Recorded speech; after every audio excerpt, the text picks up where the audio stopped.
It is the Brisbane Lions fan cast back after one of the most memorable semi-finals wins. Redemption for 2019, and all in all will go down in possibly top 5 victories of Brisbane Lions history, especially when it comes to finals. My goodness me, when it all looked down and out, 44 points down against the Giants, who were absolutely rampaging, dominating in just about every aspect. Joe Daniher slots a goal he has no right to. Willk Ashcroft steps up and says, hey, I'm here to play September footy. And we get over the line in extraordinary circumstances. What a time to be a Lions fan. And a different time to be a Giants fan, but we're not going to worry too much about that. Patrick, how did you feel about that game? Because, you know, looking at the array of emotions across Brisbane Lions social media and you know, messages I've received and all sorts of stuff, it was our season in a nutshell, but for the better. The whole array of emotions has been felt. I think I said last week that we didn't learn anything about our team, and I still think we haven't really learned anything about our team. Our best is very, very good. And yeah, to be honest, when the final siren went, I just kind of started laughing because I just thought it was so ridiculous. It's the most absurd game of football I think I've ever watched. Microcosm of the season, and the grand chasm between our bad and our good. Although that said, probably our bad was just shown up by a very good team as well. So who really knows in the end? We won. Brent Daniel will have absolute nightmares, and he'll have to sit and watch on repeat his goal against us in the semi-final from 5 years ago to try and help him kind of balance that one out. Good level of parity with that, I reckon. Him cocking up so badly. Yeah, what a game. What a weird group of players we have. Yeah, I mean, just quickly touching on Brent Day, I did feel bad for him. Not necessarily the advantage play on where he hacked it off the ground and obviously missed, but the 250-metre penalties, he got sucked in by Dunkley, and I think probably in that circumstance, common sense could prevail, and the umpire goes, come on, give it to the right person without having to call a 50. The next time, he clearly didn't want to give it to the wrong person, held on to it as like, who do I give this ball to? Held on to it for too long, another 50. I did feel bad for him in that moment, but at the same time, I was like, I will take just about anything I can get to get. I found that element funny with him saying, there's 20,000 people here. Yep. It's like, oh, that's not very many, man. Like, and also, no one gets away with that in 100,000-seater stadiums anyway, so sorry. All right, well, let's go back to the beginning. All the talk last week was about Jack Payne, his knee, his fitness. Was he going to play? The Lions were pretty steadfast that they were optimistic he was going to get up regardless. There was no structural damage to the knee. He just had to pass a fitness test. We saw him running around in bloody scaffolding around that knee on Tuesday, but by the time Thursday rolled around, he was running a bit more free. Still had a fair amount of tape going on, but and people say he had a bad game on the weekend, and yeah, he was shown up by the best forward in the competition. He didn't do a whole lot wrong, and I think most defenders probably would have had a similar game on Hogan. A couple of the goals that Hogan got were just complete out of his arse, as with Toby Green as well. Like at least 2 out of the 3 goals that Toby Green kicked were out of his arse. The other one was a stupid turner from our mate Zorko, which we'll get to. But all in all, I don't think Jack Payne was that bad. No, because I suppose if you look at it and go, the amount of times Hogan's kicked multiple goals and that many goals in other games has against very fully fit defenders. So I think Payne stood up in the fourth quarter when it really mattered, keeping Hogan statless, which I think is probably more down to like the manic pressure we were kind of putting on at that stage anyway, and they were rattled. So it's amazing what can happen when you got pressure on the ball coming in and it's not just us giving them the ball or doing stupid shit, basically. They obviously brought back Toby Bedford into the team. He did a great job on Neil. Peatling did a number on Zorko. Himmelberg did a number on Cam Rayner, who was clearly frustrated across the night. He gave away an early one in the defensive 50 at a forward 50 stoppage. And he gave away 2 in the last quarter, which were real momentum busters. Thankfully, it didn't have the final say on the game. But yeah, a dour night for Cam Rayner. They won a lot of their sort of key matchups. Like Briggs was Like Oscar had a good game. Like I really enjoyed Oscar's game. He competed all game, but Briggs obviously got the chockies in that battle as well. So yeah, Taylor and Buckley did pretty good jobs on our key forwards. Just Joe just bobbed up when he had to. So just any way you look at it, GWS were just so much better. Like you look at the team stats and they've won everything that matters.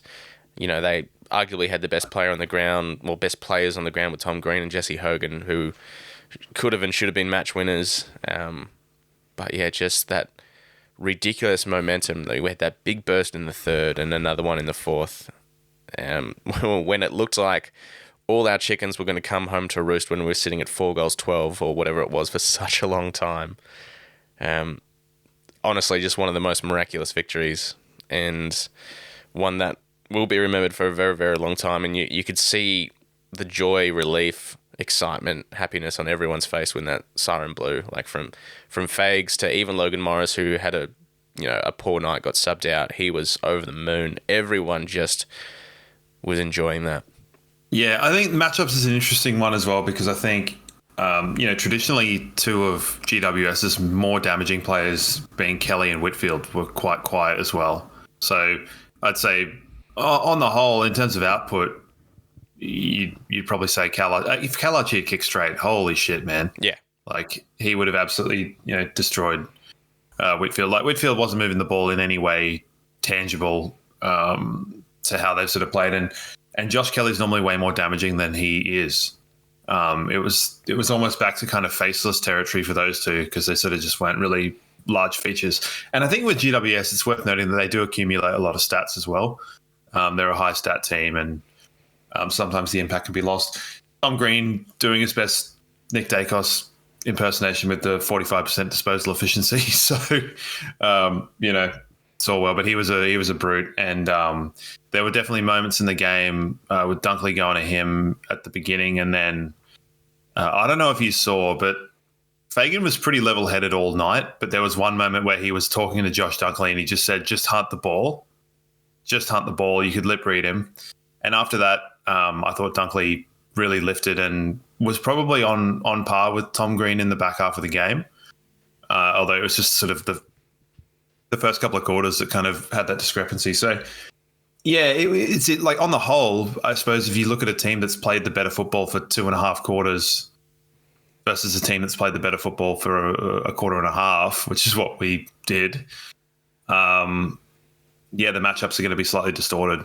So, the other thing is that we just could not get our game going. Like throughout the game at all, like our kick mark game couldn't get going. It was hard enough to get our clearance and stoppage game going. Our territory game, it all got stifled. And for all money, it looked like GWS were just going to run away with this, especially when they got 44 points up. But we just could not get any sort of semblance of our game to show. And it looked like it was going to be a walkover. And, I think most Lions fans throughout that game would have resigned themselves at some point going, this is just a mauling. Like, yeah, we're showing a little bit of respect on the scoreboard. We're keeping it close, but then it started to blow out, and you're like, okay, this is the natural progression of this game. It is going to be round 8 or round 7 all over again, and that's the way it's going to unfold, and so be it. And so comes a close to 2024, but no one expected what was going to happen in the back half of that game because that's not our go. As Fagan touches, like we're not a come from behind team. We're the people that get out in front and then get that lead pissed away, not the opposite. So the only other time we've done it was Melbourne, and it wasn't nearly as dramatic. Yeah. So yeah. The first quarter was interesting though. Like GWS's strategy, like as you said, we weren't playing our game, and we weren't able to play our game for such a long time because anytime anything got going, they would score a goal.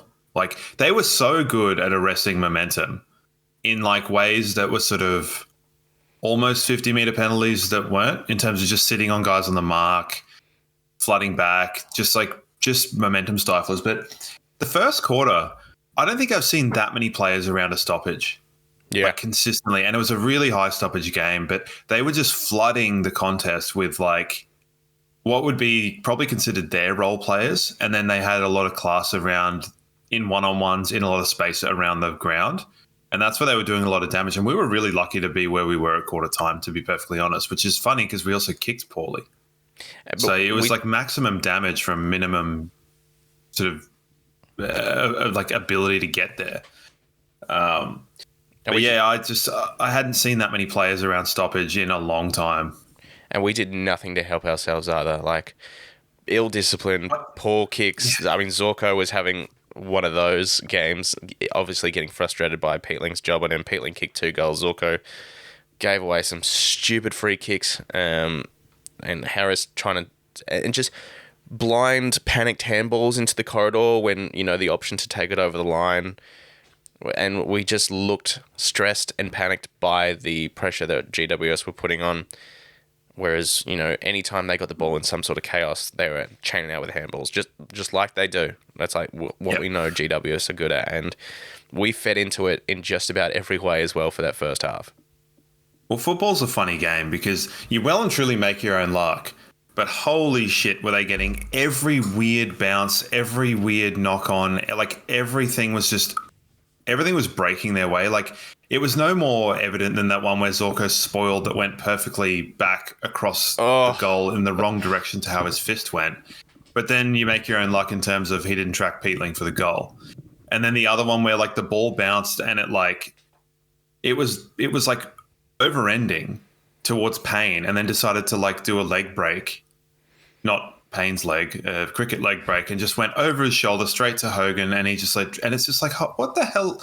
What can you do against that kind of a thing when you're really, when you're not making your own luck and that happens, you sort of just like, okay, all right, cool. Like, but that like changed, and it changed when the pressure that we brought and getting control of the game in the third quarter and in spurts. Like, I think probably the most admirable thing on the whole was that when they kicked the 2 goals at the end of the third quarter, that felt like it really could have just been like, all right, gut punch, game's over. Yeah, it's like we had our run of momentum.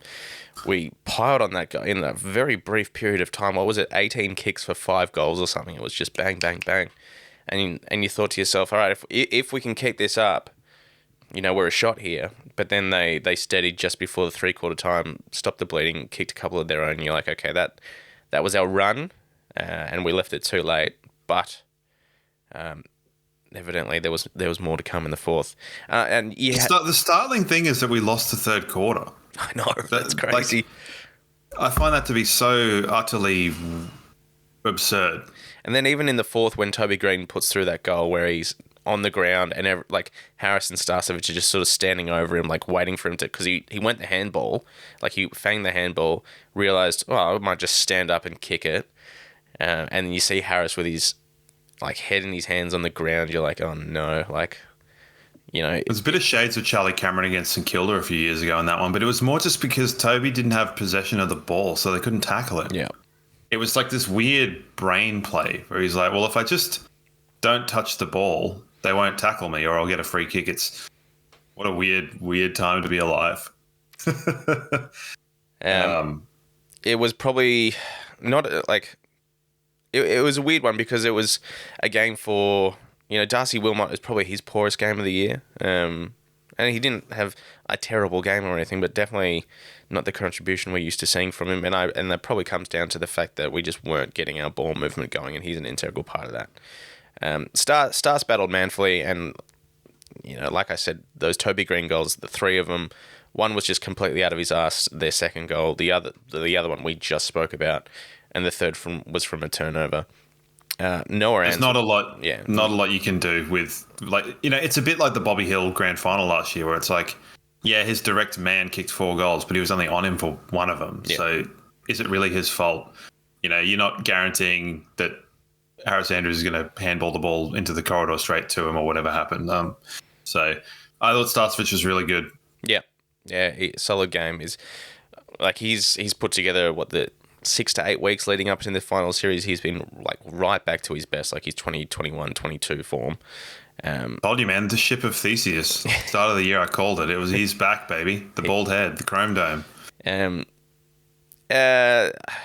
the other people want to talk about, because we had a chat off air before this, is just it's going to be hard to do votes this week because there's a lot that could feature. Like I said, I mentioned before, Oscar had a great game.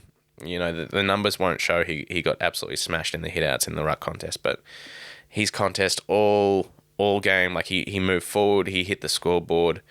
You know, he's always integral for our momentum. Like when we need to get the team going, like Oscar is more often than not a big part of that. You know, he ended up with 464 meters gained, which is fucking ridiculous for a ruckman. Dunkley, we've touched on as well. He had various roles, Green and Kelly as well across the game. McCluggage is very stiff to miss out of my votes today. I thought he was brilliant. Yeah, there were a lot that really contributed in a really meaningful way, and even guys that sort of, you know, I thought GWS are so good at holding the man without holding the man throughout that game. There would have been a lot of frustration in that forward line, particularly between, you know, Joe. I thought Cam Rayner was like literally held quite a lot of the game as well. And that's why he was getting pissed off. But even, you know, we'll probably talk about Hipwood as well, because there's no way he's moving fully fit. No, he's and it's funny, you know, you see everything that's coming out during the game where people are obviously upset at how the way the game's going. And it was, you know, it's a bad day to have a bad day, especially when it's, you know, Bailey, Rayner, Hipwood, who all were having poor nights. And yeah, Hipwood, since coming back from that groin, he's not the same. He's still contributing. It's not the sort of, you wouldn't be surprised if he went and had surgery in the off season. He 100% will. But all I'll say is people that kind of, let's say, don't understand or don't notice the input that he has, because he kicked a goal, fair enough. But I think the most important thing he did was in the lead up to the Fletcher goal, where if you 100%. Go back and look at that before, and it's not so much the handball to McCluggage, it's before that. So it's the attack of the contest as well. Yeah, he causes Toby Green to panic and just throw the ball forward, basically, because he blocked off about 3 people with his giant eagle arm span, where he's like, all right, cool, you can't just handball it back for a cheap one. Go forward. And then it was a turnover when he followed up, went back to him, and it went through. Like, that's the sort of stuff he does all the fucking time that is not picked up on a TV screen because the angles are too tight. You know, he's kind of a victim of modern cinematography. And that's not to say that he's bloody Oscar winning. He's not. Like, but at the same time, he's our second tall forward. He's not our main man. And I'd almost argue that when the team is firing well, he's our third target. Yeah. Like, find me a third ranked forward in the competition that has that level of threat. You know, we talked about it, I think, at the start of the year. It was like, who's the fella from Geelong that looks like him but a bit less weird? Ollie Henry. Ollie Henry. He was probably the most threatening third aside from him. So it's like and I think Hip would kick more goals than him in that year anyway. So, but whatever, neither here nor there. He's important to the team, and there's a reason why Logan Morris went off instead of him, because it's just a little bit of game smarts. And I know that seems insane talking about Hipwood and smart, but you know, I don't think he's as stupid as it seems. No, I don't think certainly so. Not brain faddy like Joe, but I mean, everyone says that about Joe. So yeah, and you know, Bailey kicked a good goal. It was just sort of, and Rayner sort of tried to go to work with physical impact and creating contests and stuff like that. He probably knew that he couldn't do shit, so he's like, well, I'll just throw my weight around. Yeah, and his last quarter, he had a few crucial moments as well. Obviously, Dane Zorko's first half and second half were night and day as well. Yep. Yeah, there were warning signs in that first quarter. Oh yeah. Quite a lot of that stuff that I'm not sure who the fella that did the quotings that we did in the buy. Some of the insane shit that I came up with is starting to read pretty well, but I'm glad it didn't in the end. And like, that's what happens when you have a halfbacker who's been a goal sneak his entire career. And as you mentioned off air as well, it was sort of, it coincided with when McKenna came on the ground as well. Yeah, so talking about the importance of McKenna coming on, it took the pressure off because we knew we weren't getting a great deal of drive off half back because it wasn't working any which way. We just needed to take territory and try and, we ended up, I think, winning clearance. Yep. Minorly. Yeah, and it just ended up being a territory battle. And Faig said that we were playing the chaos game, and there's no surprise as to why Wilmot had a quiet game. Although that said, his little pop over the top in that was amazing. He literally did do a volleyball dig, so full credit.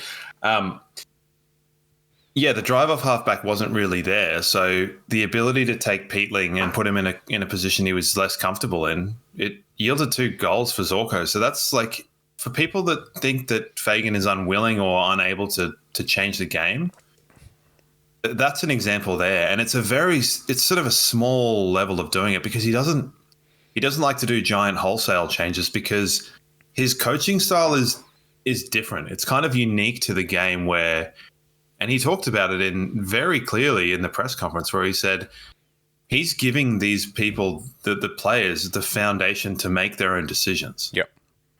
And I thought he spoke so well in saying, particularly talking about the Payne and Andrews thing, which we'll talk about because some of the stuff that's being said in the media is insane regarding that. But keeping the matchups as is and trusting his players when they're down is the time to trust the players. Because if you're like, it's not working, I will regress that decision, that's showing that you don't actually trust the players. Yeah. So for all measure, there were a couple of things he did, small things, subtle things, and they all really worked. The most important catalyst was Ashcroft going into the midfield. Yeah, and we will definitely have a chat about that fella in the votes, you'd have to think.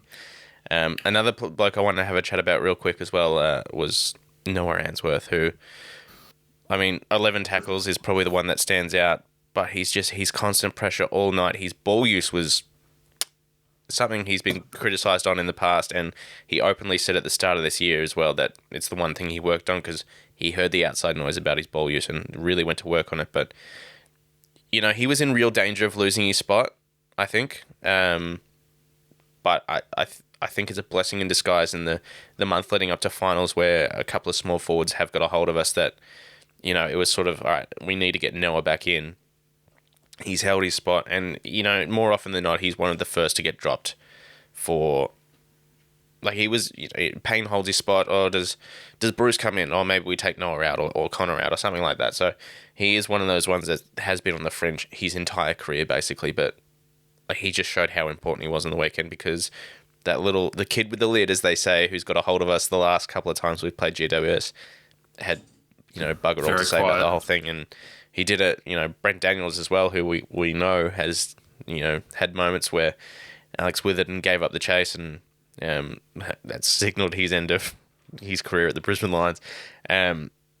Did you hear Chris Fagan before the game? It was pretty satisfying hearing him say, we went with Noah because we wanted more defender-first defenders rather than attacking defenders. And I was like, I've been saying that for like 6 months. Like, finally.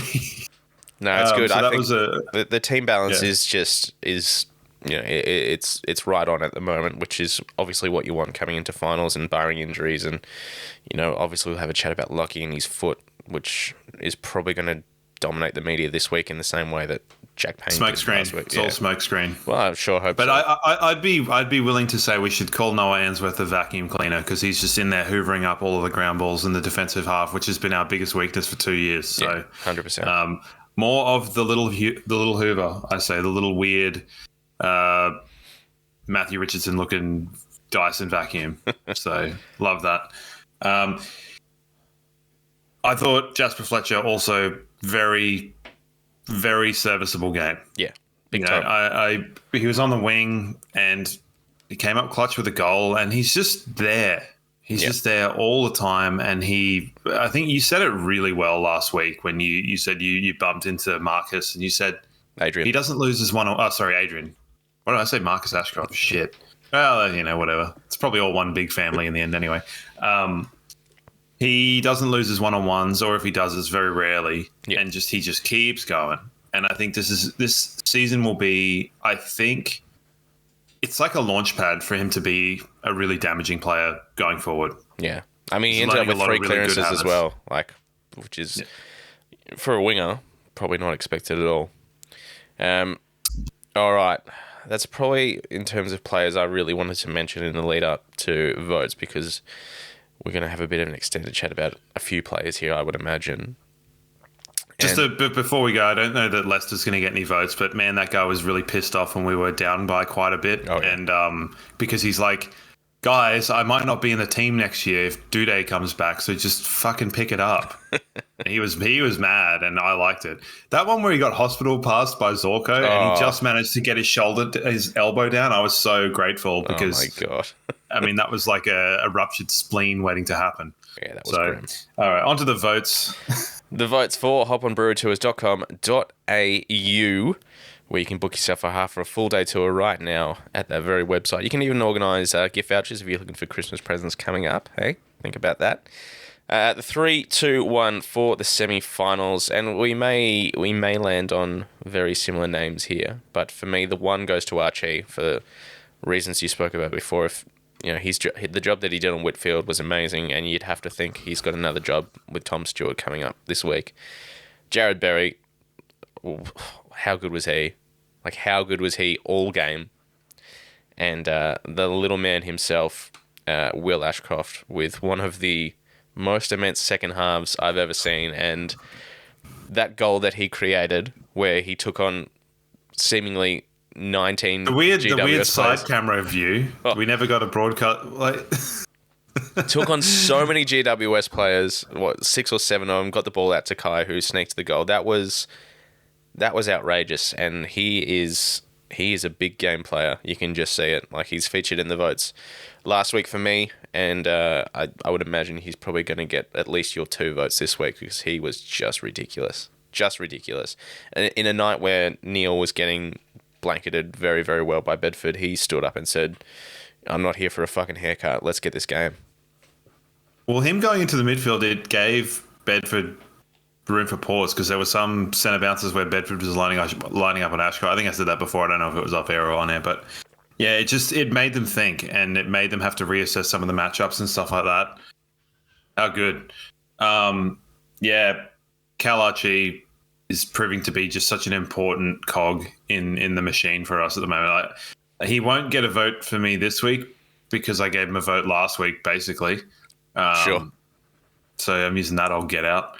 But no, I went 1 for Berry, 2 for Joe, and 3 for Ashcroft, because I think, although Joe technically the match winner, it doesn't happen without Ashcroft's work. And to put it this way, if not Jake Riccardi, who's there? Finn Callahan. If Finn Callahan had the last quarter that Jared Berry had, yeah, in terms of the lengthening strides and the running through the midfield and the hard running, people would be talking like Bont 2.0. Yeah. Absolutely. But Jared Berry does it, and it's like, all right, cool. It's Jared Berry. He got a bit of plaudits, so that's good. But you can tell, and I think Fagan said it, he said some of the senior players and some of the people that didn't necessarily,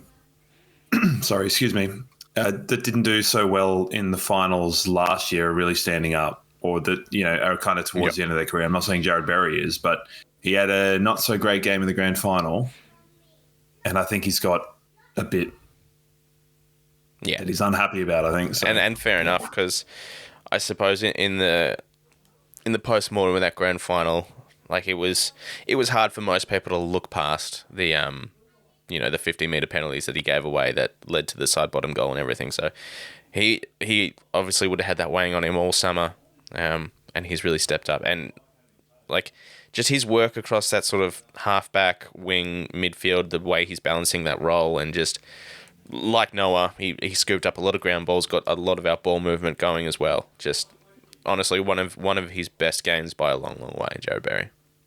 He sort of was using the Nigel Lappin prototype of using his run, using his kind of screening ability to kind of get the ball and make stuff happen, which is, I think, something that we've all kind of been like, oh, this guy could be a bit like Nigel Lappin.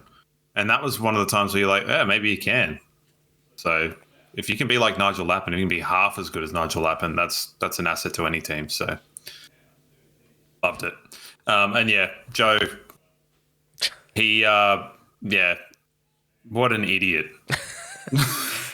My best idiot. Yeah.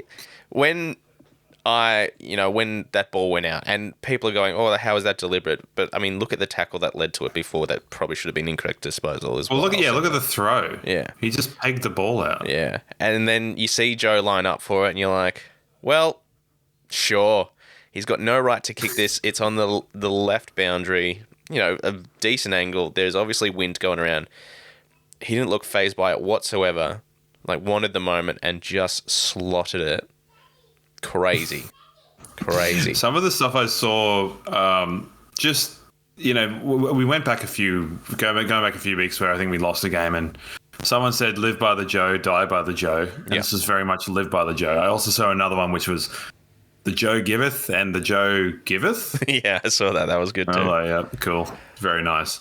The memes were all there for everybody to have in that game. And it's no surprise because what an absolutely, utterly bonkers, stupid game. Yeah. Imagine if you let's say that you support some shit team down the bottom of the table and you're like, all right, well, I'm going to watch the finals. And you've watched the last two games we just had. How much fun are you having? Because I'm assuming you're not dealing with potential cardiac arrest. Yeah. So you're just enjoying good sitting footy, there going, all right, great, cool. We've got these Hawthorn upstarts against Port Adelaide, and then you've got all the rigmarole after that game, and then you got this shit going on. How fun. Anyone that isn't a Lions fan that listens, all 0.2 of them, let me know. Yeah. Honestly, it would be a whole heap of fun to watch, especially this week. It's a great weekend of finals, and I guess we'll have a chat about Port Adelaide and Hawthorn a little bit later on. I didn't solicit for questions this week because I wanted to give us time to chat about, what's just gone and what's to come as well. Because we got another prelim against Geelong for the third time in 5 years, which is like bloody clockwork. Yep, obviously barrels of fun, and it's a weird one. I keep oscillating between how am I feeling about this game coming up. But before we get there, let's have a quick look at the girls and the VFL. So another prelim for the VFL team and another loss to Werribee to miss out on a grand final spot, unfortunately. To put things in perspective, I was working out in Ballarat that day and it was disgusting weather. It was ferocious. It was so cold. I didn't wear gloves all of winter, and I wore gloves yesterday. Yeah. It was ridiculous. So super cold. It hailed. Yeah. Absolutely breezy as all shit. And you could tell the game at Footscray as well. Similar sort of thing. Yeah. But yeah, not great football and conditions. Also, the blokes were kind of hamstrung by not having Fort, Sharp, Joyce. Yeah. And those are big outs. And I think that makes a massive difference. But read us the riot act, Brooksy. Pretty commendable performance, if I'm perfectly honest. Revel was good. JL in his last game in Lions colours was, did everything he possibly could.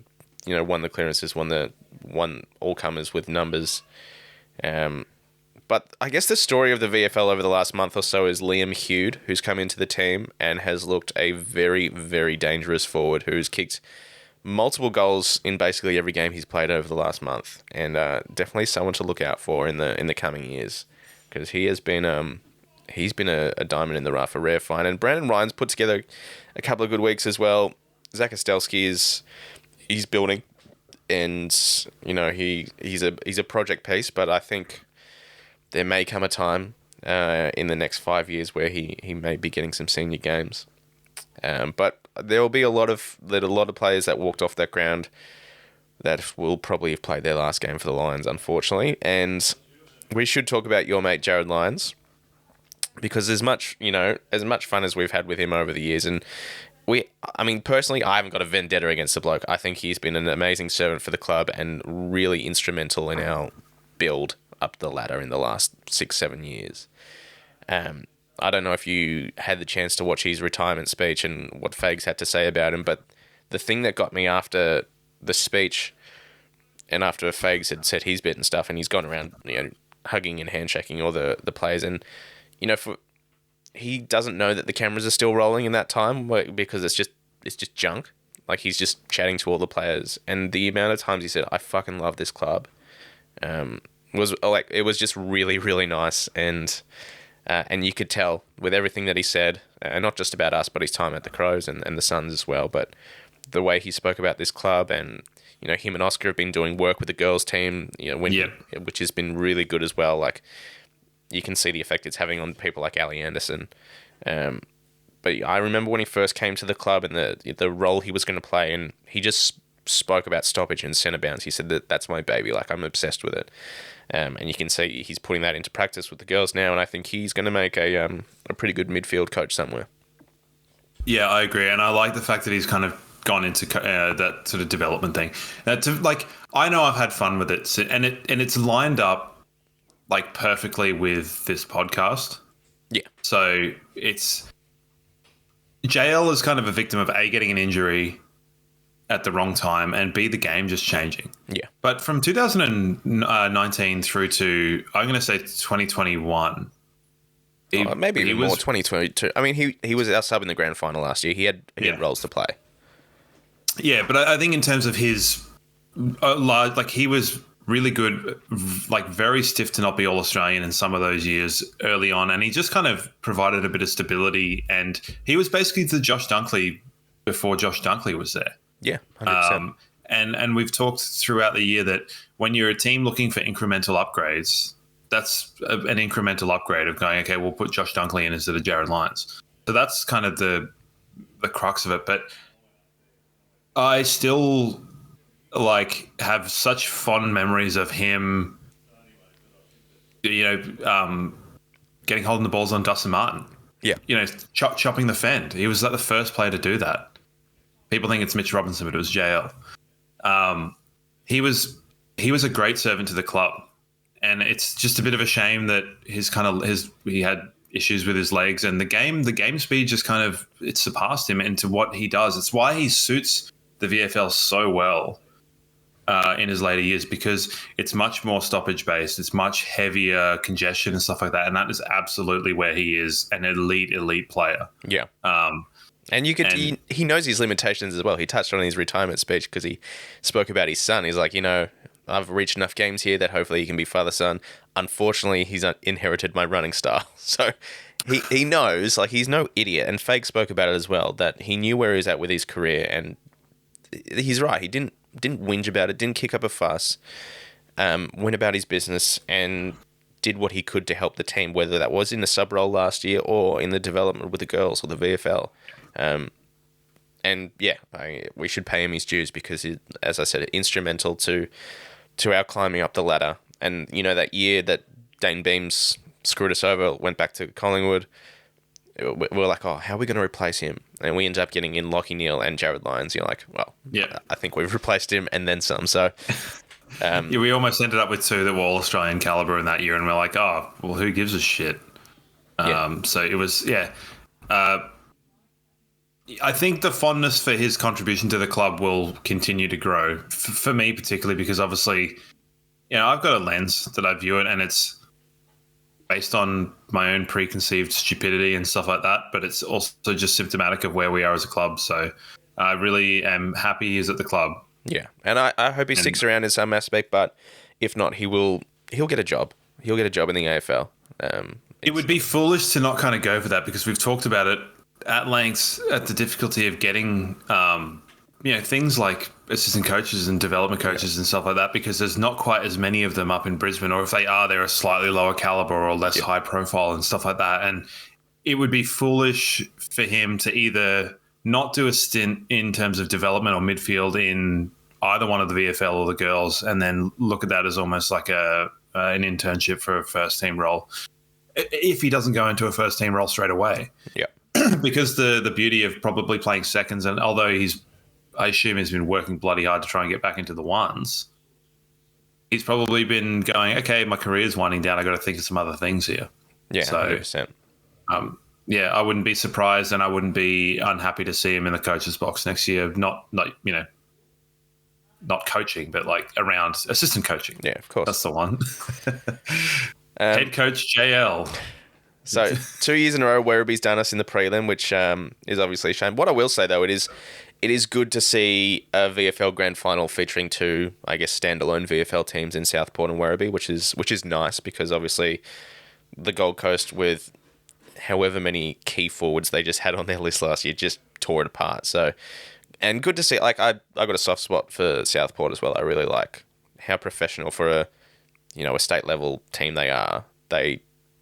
They are just really, really good, really professional. They're sort of like the Geelong of state league footy, just always there. So that'll be a cracking match, the VFL Grand Final next week. So we both got bloody horses in the race because you've got a soft spot for Southport and I'm basically a Werribee local. So, well, there you go. Yeah. And as I mentioned last year, it's on, Brooksy. It's on. Like, fucking have at it, mate. The girls, on the other hand, absolutely back to their best with a destruction of Collingwood on Friday night, 72-20, 10 goals, 12. Ali Anderson had a quiet game by her standards after breaking the record last week. Just a mere 21 touches and 4 clearances for her this week. Should probably gassed after last week. But Belle Dawes, who is unashamedly my favourite player in the AFLW, really stood up, hit the scoreboard as well. Tay Smith with 3 goals. Sophie Conway was absolutely fantastic.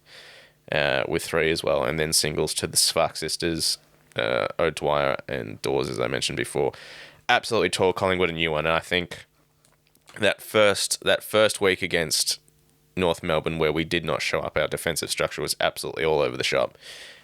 Put together 2 very good weeks of Brisbane Lions AFLW footy, so look out for them to start climbing the ladder again very shortly. And as I said, I will get more into the women's footy over the next couple of weeks as the men wind down, but it is hard to give it my undivided attention at the moment, as I'm sure I still watch every game, but I'm not sitting there.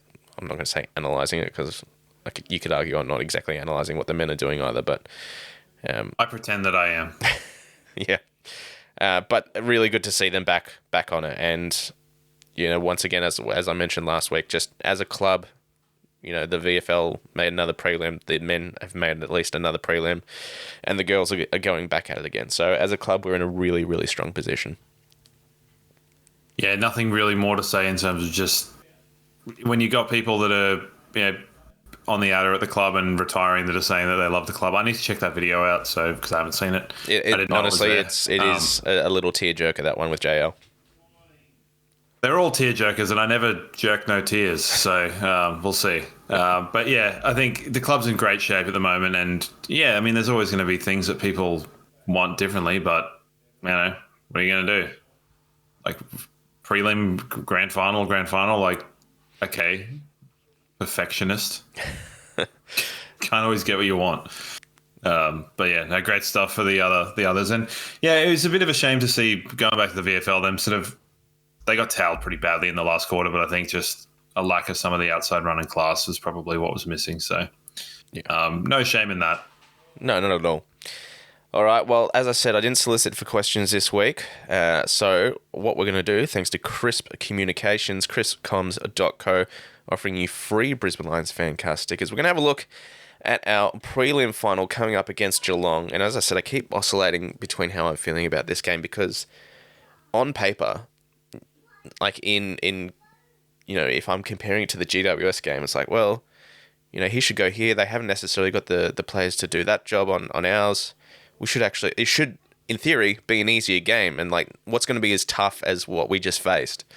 And then I think to myself, but it's Geelong, and they just win finals because that's what they do.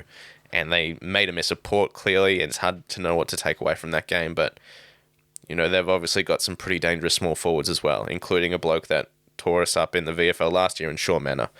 They got, Close, Myers, Ollie Henry, as you mentioned, and Stengel as well. Yeah, Stengel. What we do know, I like that. Old mate just worked. Yeah. But what we do know, Brian Myers, your mate Brian Myers, that hasn't come to the Lions and won a Brownlow yet, so you don't have to name a child Brian. So yeah, and then you dodge that bullet. You think to yourself, well, okay, Jesse Hogan's out of the way. We've taken on the best forward in the game, and he did a number on Payne, but now it's Shannon Neal or maybe Tom Hawkins if they decide to pull that trigger. I doubt it. I don't think Chris Scott's going to be messing with that team, if I'm perfectly honest. But, Leicester... I don't know, if Tom Hawkins plays, could you have two single-legged players playing on one another in a prelim? Like, that would be kind of unprecedented to have, his knee's gone, his foot's gone, just chuck them in together. Could be funny. And then, you're saying Shannon Neal and then obviously Jeremy Cameron, who's back in some pretty good form. That's right, but, if we remember back to that game against Geelong at the Gabba where it was pissing down and we kicked, 3 goals 14 or 4-13 or something stupid like that. It just didn't adjust to the conditions whatsoever. But one thing that does get forgotten in that game is that Ryan Lester did a number on Jeremy Cameron, who was in blistering form at that stage as well. So, we love that didn't get mentioned at all because they were like, oh, well, it was raining. Yeah. That was what all the thing, because I think Cameron was in a slight form slump for him. And it just completely got ignored. But, I'm saying it again, put Froggy on him, just pop him up on caffeine all week and just send him with him all around the ground.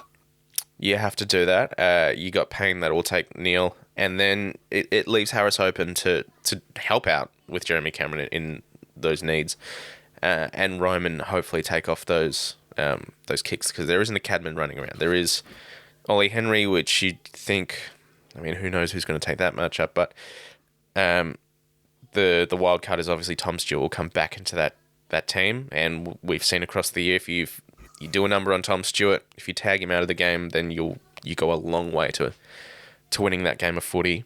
So that's potentially a role for Archie if he does in fact start in the halfback.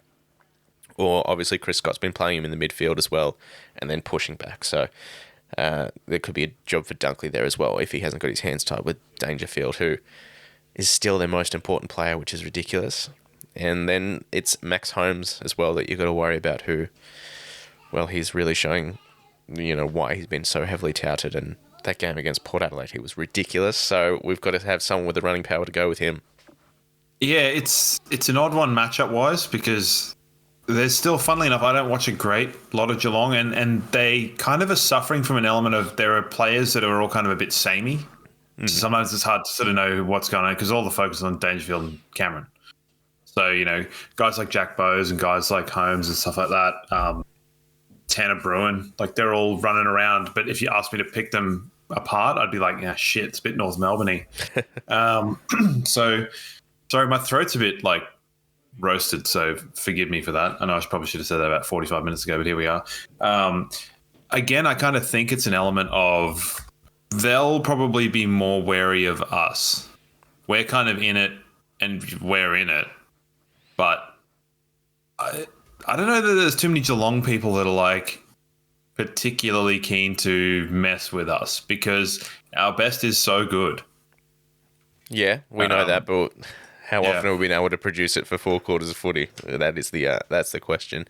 The other thing is twice recently, and that's about it. So the other thing you've got to consider is they've had the week off, and we've just absolutely slugged it out. And my worry is that was our grand final last week, like just gone as well against GWS. That we cashed in all our tickets there, and that's a worry. I'm not saying that's what the players are going to be thinking, but they've got to back it up. It's going to be tough to back that up when Geelong have been sitting pretty for a week after a fairly bruise-free encounter against Port Adelaide at the Adelaide Oval. Will they be conservative though? Who knows? Who knows? They are so well coached, though. And it's been said before, and it'll be said again with Chris Scott at the helm with that list. It's not a premiership list. But yet again, Chris Scott has taken them through to a prelim. The question marks over their midfield just hasn't been what it is. And in the prelims we've come up against them, that's where we've been absolutely hammered. Yeah, I think slightly different times. Yeah. We've run into them at times where it's been almost like landmark points in history. We were a bit probably young and naive in 2020, and then in 2022 we were not really in that great shape. Well, that and no one was stopping Geelong. Yeah, they were so far the best team by an absolute mile that year. So this could be a bit different because I think there's very much case to be made that we're a better team than they are. We just fucked up the season a bit. So, but yeah, the rest is an interesting one. But I think they'll be equally, if not more, worried about us than we should be about them. It's what do they say about snakes or spiders or something like dogs, bears or something. I don't know. One of them. Yeah, cats. It's a tough one. I don't think. They've got enough experience on the list that have played finals that will be able to impart, knowledge and tell them not to get overawed by the experience. They've still got a fair amount of young players, like Dempsey as well. Dempsey's a tough matchup. They've just got those small to medium forwards that, Zorko and McKenna are going to have to defend, as well as Starcevic and Answorth. Yeah, I think a lot of it can just be kind of choked at the source, and that's the thing. Like, their running power out of midfield is still there, but is it as all four quarters as well? Maybe with Max Holmes, but can Danger run out? What if Dangerfield goes out with a hamstring in the first quarter? That would be. Can we get some fucking voodoo on that, please? Not that we're injury cheering. We would never do that, wouldn't we? No, we couldn't do that. But no, they've got big players, and I think it's, as you said, it's a matter if you can stop their big players, if you can keep Jeremy Cameron quiet, if you can keep Tom Stewart quiet. Yeah, matchups are there. So, in terms of who will play on who really knows? Because you can send Berry there.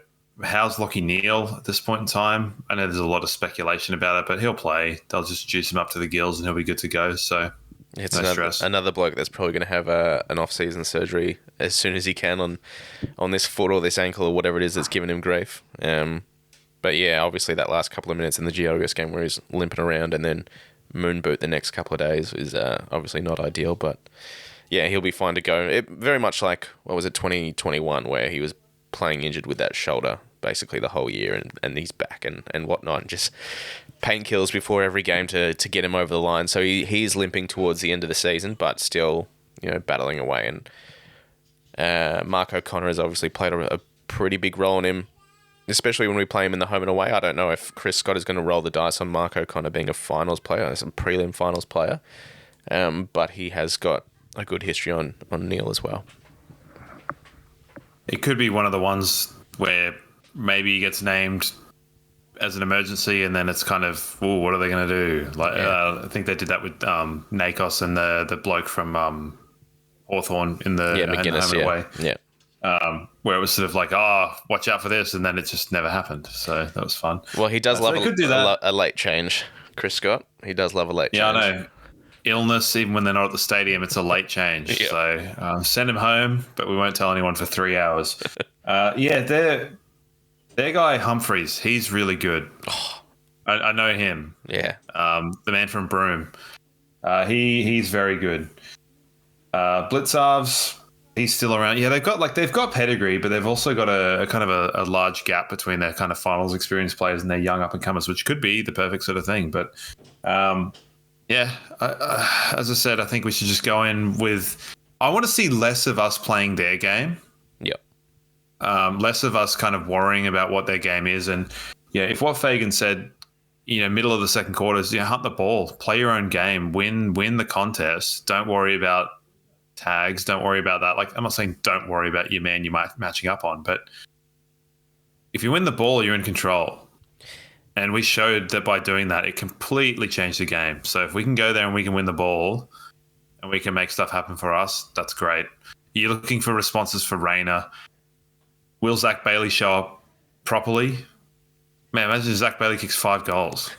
Possible. The thing is, you can't rule it out. Maybe you can. I don't know.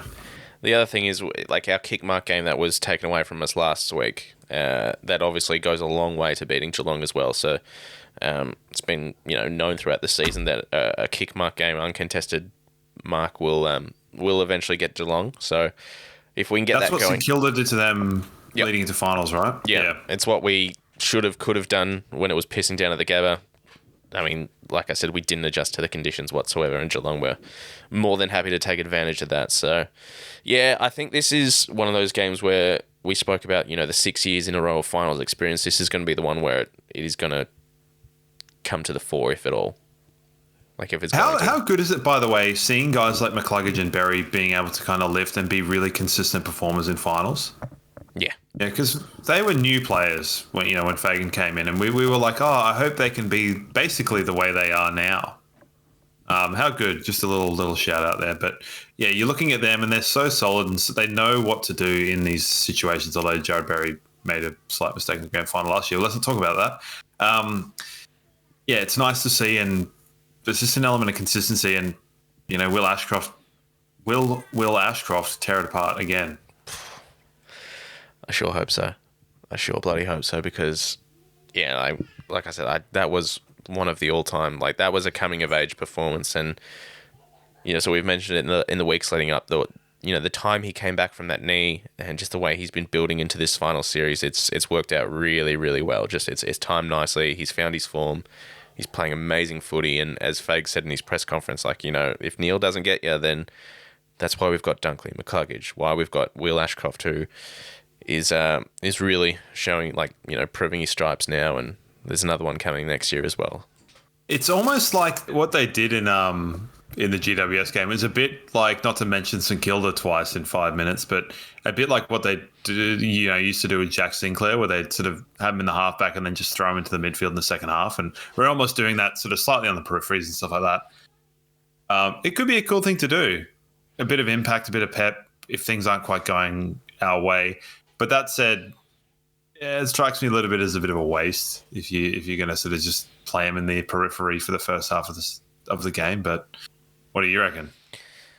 Yeah, I don't know. Or there's a big part of me that just wants to put your strongest midfield in straight off the bat. Maybe you go Dunkley, Neil, Ashcroft in the middle and see what they do about it.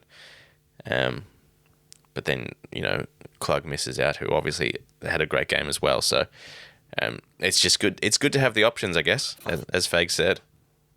Yeah, you're never really left with you never play three all the time anyway, so you're always looking for rotation and stuff. But yeah, as I said before, hopefully Cam Rayner can lift and pick up and, have another good final, because he was pretty good against Carlton, so pretty good against Port Adelaide last year. So let's hope he can perform in a bigger game. Yeah, like I said, it's like, you look at it and you think, it can't possibly be as tough as what we've just gone through. Like this, on paper, it looks definitely not a walk in the park, but it just looks more manageable when you look at it in terms of matchups and gameplay and everything. And then you go, oh well, it's at the MCG, which I think is a good thing to have another game at the MCG potentially in the lead up to a grand final. Fantastic. It's not necessarily Geelong's home ground. They've obviously got much more experience there than we do. But it takes away a little bit of that. Like, I'd obviously much rather play them at the MCG than GMHBA. Well, the difference between the Gabba and the MCG is probably negligible compared to that of Cardinia and the MCG, right? Yeah, probably. Yeah, I think it's only about 2 or 3 meters difference. Whereas Cardinia is a long, thin thing. Yep. Or short, thin thing? It's just thin. It's just a normal thin thing. Yeah. Yeah. So, I don't know. Will they stay there forever? Well, that I was going to ask you about that, because that was something you put forward a couple of weeks ago, that if we have a prelim in Melbourne, to stay down there and hunker down for the week. But the old pseudo hub. They've scheduled the game at bit after 5 to allow us to fly back, and I think that's exactly what will happen. They'll fly back and stick to routine. I think messing with routine now would be not ideal. So they'll fly back and. I reckon they just scheduled the game early to let them go to the pub afterwards or something. I hope that was not the thinking. It's just a couple hours at the old workers' club and off to bed. Lovely. In the hub, the pseudo hub. Do it. Nah, I don't know. Do whatever makes you feel good. And whatever wins you a fucking premiership. Yeah, that too. And everyone make sure that if you've got your priority 1s, 2s, 3s, whatever, the ballot, I think, opens Wednesday morning. So make sure you get your name in for that. For the grand final? Yep. Get your numbers in for the ballot. So, Yeah, that'd be very, very good if we could do that again, and we get to go through the whole mental torment of that for a second year in a row up against potentially Sydney or Port Adelaide. Yeah, fun to think that if we make it, it'll be against an interstate club. Yeah, which So at means you least it probably won't get a be as- ticket. Yeah, probably get a ticket and it won't be as relentlessly terrifying last year. So we'll wait and see. But what's left to say? I'm not super sure. Yeah, it has certainly been one of the great weekends of footy for the Brisbane Lions, and let's keep it going because Hey, don't forget the neutrals. Great weekend of footy for the neutrals. We didn't really touch on the other game at all, but I guess sometimes when you're Hawthorn and you're playing just on the vibes, sometimes it doesn't always work out. They're sucked in. Yeah, I obviously love the way Hawthorn play their footy. I really like Sam Mitchell. I loved him as a player. I like him as a coach. There's obviously elements of the Hawthorn Footy Club and the way they go about their business, which I really can't stand. That whole Gen Z selfie celebration. We're not going arrogant into a shit, deep dive about the generation gap this week. No. You can check that out last week where we get things slightly wrong but also fundamentally correct. And Jack Ginnivan gives me the shits with a lot of stuff he does. That Instagram comment was not up there for me. I think out of all the stuff he's done, that's probably fine. But at the end of the day, Port used it as motivation, and they looked tough on Friday night. They looked real tough. So, I mean, egg on his face in the end of the day, and Ken Hinkley decided to rub it in at the end of the match, and he's got himself a $20,000 fine. I don't think you'll mind. No. We have a bit of a difference of opinion on this, but I think if you can't dish it out as Hawthorn and they've been doing it all year, then sucked in basically. Yeah, I mean, as I said to you, like, instead of focusing on cheering off a 300 game player, Ken Hinkley's getting stuck into a kid when he was a kick away from getting fired. Like, if James Sicily doesn't hit the post, Ken Hinkley's getting fired. Instead, he's gobbing off to a kid. On the other hand, I don't know. I don't think Jack Ginnivan's a kid. He's about 22 or whatever. So it's like, yeah, but if I played the kid defense at that age, then no. But what I'm saying is Ken Hinkley's definitely old enough and been in the game long enough to probably pull his hand a little bit. On the other hand, Hawthorn can tell their skibbity story walking. So yeah, I mean, I didn't mind it. I thought it was well within the bounds of okay. It's just a dude being like, hey, suck shit, basically. And yeah, I don't mind it. I think that it, funnily enough, I kind of agree with Kane Corns. It adds a bit of theatre. It was kind of, it's, if Hawthorn, if you're Jack Ginnivan or if you're Sicily or whatever, and you can't deal with it, can't deal with dishing it out, then don't dish it out. Yeah. And I said to you, I think the funnier thing was Jordan Lewis, like losing his marbles. Returning to the post game with no voice because clearly he was so heavily invested. We said off air that it was Hawthorn's sort of first game in a finals position since they'd all kind of like retired and had a bit of space to be kind of okay with the club again. And there was clearly a bit of investment from him and from Hodgie, but I just think Jordan Lewis looked like an absolute dickhead more than he always does anyway. So it's funny. And everyone else was just like, are you serious? It's funny because Hodgie was getting stuck into Ginnivan as well. And there seems to be like pretty, I guess I don't know if it was the overwhelming opinion, but like anything to give your opponent any sort of motivation leading up into finals. It's one thing to be Jack Ginnivan and put yourself out there and express yourself and all that sort of gear. But if you're getting your team involved, that's probably where you need to check yourself a little bit. But I do seem to remember that Luke Hodge may have been caught drink driving in the lead up to finals as well. So glass house. Well, that was one thing. So Kane Corns talks about it on the footy show and showed all of like Clarko's misdemeanors over the years and being like, this was your coach. Yeah. And you played for him and you were the unsociable Hawks. Like, pull your heads in. It's not that big of a deal. Yeah. A guy like Ken Hinkley's smug face will kind of live in my head as like a pretty, with the lights all kind of going like blip, blip, blip, blip, blip, blip. And he's just sitting there with like his bald head with a little smug smile being like, yes, I've just managed to keep my job one more year. Sucked in, everybody. I think it's a pretty funny story. So I don't mind it. Sicily's a moron. Inovan, maybe that's why he got his hair cut, so he'd appear younger. And the same token, like, everyone should be talking about how tough Port Adelaide were on Friday night and like how well they played, but instead everyone's talking about Ken Hinkley again for different reasons. So Ken Hinkley's done the same thing and taken the attention away from the team, and then it's a bit of a, I don't know. You know my thoughts. Bit of smoke and mirrors. Trying to what they can talk about is that Sydney haven't beaten Port Adelaide since 2016, which is a remarkable stat, and obviously Port Adelaide did a right number on them just a few weeks ago, so they'll be going in full of confidence if they can replicate that form that they did on Friday against Sydney. Then that should be a belter of a match. Bloody stupid season this is. Stupid season. Yeah, more of it, and then less of it, and then more of it next year. So. Beauty. All right, well, that'll wrap us up for this week. Huge prelim final against Geelong Saturday evening, and we'll be back to dissect the whole bloody thing next Monday.